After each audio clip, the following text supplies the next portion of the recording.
First and 12. A weekly roundup of America's most competitive football conference, the Big 12. Your hosts are Mitch Harper and Alex Kirry. You hear that, playoff committee? The most competitive conference in America, and we're breaking it down here on First and 12, and the action should be pretty exciting this weekend around the Big 12 Conference. Mitch Harper and Alex Kirry here with you every single week. We're talking Big 12 football here on KSL News Radio. Let's look ahead to what that Week 14 slate looks like around Big 12 football. The week ahead. Matchups that have us the most excited about the week to come in the Big 12. Mitch, before you get into all these games, it just made me realize, why no big statement from the commissioner of the Big 12 this week, Brett Yormark? Come on. You got to put your elbows out. You got to put a fake list about why you should be ranked higher out there. Big Brett, come on, man. I'm expecting some big news out of that guy. I would anticipate maybe he's waiting for everything to shake out. And then he'll just put out the usual, we're disappointed in what the committee did, right, Mitch? That's what I'm anticipating is by the end of this thing having to talk about how disappointed they are. However, can't be disappointed with the fact that Week 14 in college football and Week 14 in the Big 12 brings us some matchups here. Hey, how about a couple of games that matter on a Friday? Yes, a Black Friday edition of some of these games in the Big 12. Number 12, Utah, goes to Kansas. They go to Lawrence. It's a 10 a.m. kickoff on ESPN, and it's one of those – I always love the Friday games on the Thanksgiving weekend, Mitch. It's welcomed because, we typically get, a little bit of time extra with the families this time of year. And being able to dip in, no better way than to walk away from my sports talk radio job than watching more sports that I could talk about later in the week. My wife and kids love that.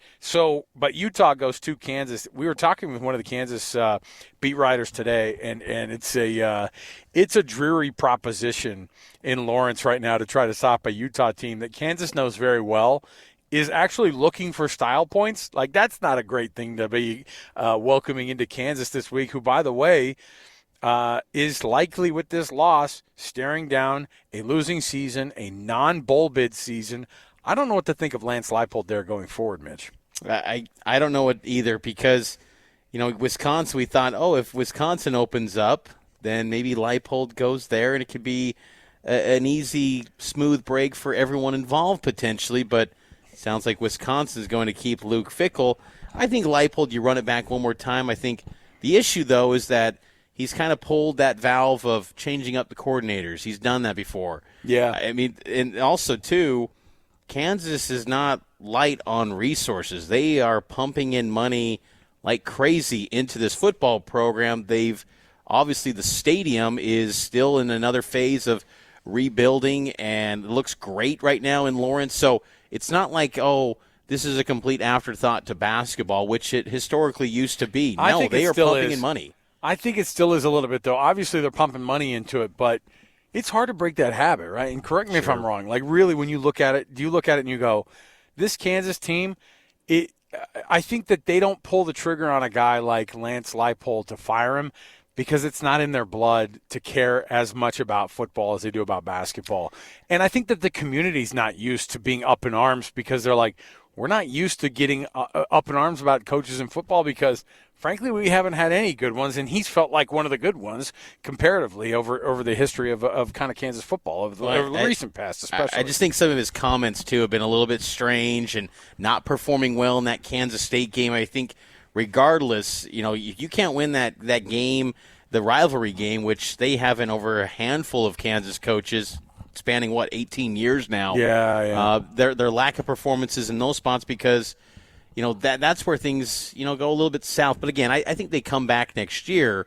It's just, a couple years ago, he was, maybe linked to the Washington job, and then he gets a big contract extension. And now to just be at 5-6 because – I think also, too, this game being in that Black Friday spot on ESPN kind of told you what the Big 12, the schedule makers, thought of this matchup. End of the year, Utah, Kansas, it looked like maybe it was going to be a game where Big 12 championship games could be stakes could be on the line. Right. For Utah, it is a little bit. But I think there was also a big piece of that was the thought that Kansas could be pretty good, and that just isn't the case. But that kicks off at 10 a.m. on ESPN. The Territorial Cup, Arizona at number 25, number 25 Arizona at number 20 Arizona State, 7 p.m. on Fox. This should be an excellent edition of the Territorial Cup. Yeah, and honestly, Mitch, I can't remember the last time that there was this much on the line. It's like they've taken turns being kind of sucky programs from time to time, for lack of a better term. I mean, they have been kind of trading off, and then this year they're both 8-3, and now with the new rankings, you've got number 20 Arizona State going to number 25 Arizona. There's a lot on the line here. You talk about Arizona. They could win this game. They go to their bowl game. They win that one. This is a 10-win season for Noah Fafita, for Brent Brennan, and it's like the weirdest afterthought 10-win season. You know what I mean? It feels a little bit like, Kansas kind of did this, a little bit last year, where it was like you go in there and was it last year they won 9 games, or was it 2 years? No, 2 years ago they won 9 games. And it was almost forgotten. TCU did the same thing last year. They kind of sneak in 9 wins on that schedule, and people kind of go, oh, yeah, they were pretty good. But I think Arizona, what they've done has been tremendous. And so, when we get to our picks, I've got some thoughts on that game as well. How about Saturday? Number 5 Texas Tech goes to West Virginia. It seems like just a layup for this Texas Tech team, but, nothing's given. And you got to go to West Virginia. It's a 10 a.m. game. It's not fun to have to kick off that kind of a game on a Saturday, but they have to take care of business. Texas Tech, if they're going to be big time, they got to act big time. They got to go in there and win big time at West Virginia. Houston goes to Baylor. That's a 10 a.m. kickoff on TNT. Houston, of course, looking for a 9-win, possible 10-win season after they're able to. If they get a couple wins in a row, that's exactly what they'll do. They have to go to Waco to get that one. And then Colorado and Kansas State, that's the other 10 a.m. Another one of the 10 a.m. kickoffs on Saturday on FS1. That's a confusing game for me because I don't know who wants to lose that one more. That's a rough game.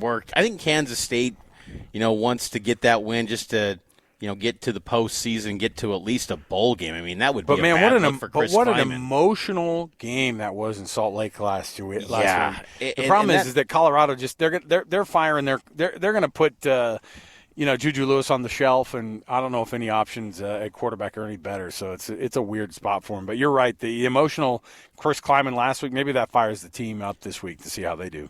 And it was impressive last week how, Kansas State's physicality showed up. Like, they could still be a physical football team, at least running the football, because that's kind of like the identity of K-State football, what you expect. I mean, they were off the charts good running the football, but it was just like they still have that talent. It's just strange how that season has gone for K-State. Iowa State at Oklahoma State, 10 a.m.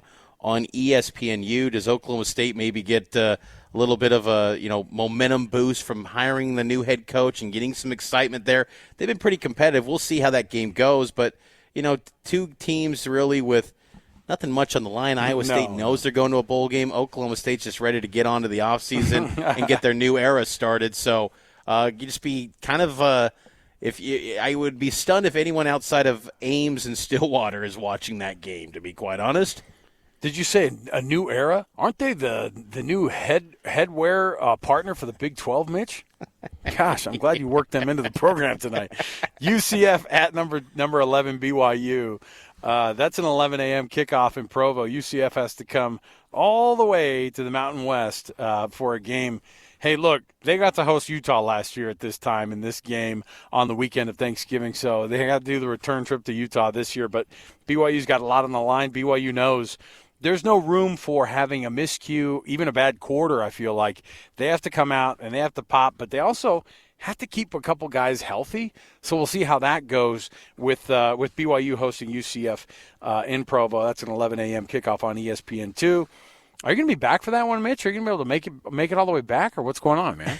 I will be back because I'm in Florida right now with family for Thanksgiving, but I will be back for that game. So, I will find a way. It's no Chopper 5 type travel. I'm finding a way. Like, I'm getting creative. But I will be there. I might be – maybe I missed the first drive, but I should be there in that first quarter for the Mitch Cougs Harper, and the Knights. That's why I choose Spirit Airlines, the official airline of Mitch Harper, trying to get back to Provo.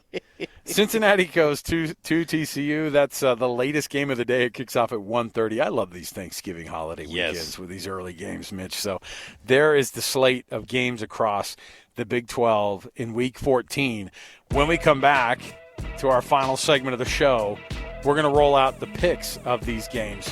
Who's going to care in the last week of the season? There are so many teams that have so much on the line, and so many teams who are ready to absolutely pack it in for basketball season and just be done with this year in football in the Big 12. We'll come back with our predictions next, right here on 102.7 FM, 1160 AM. It's First and 12.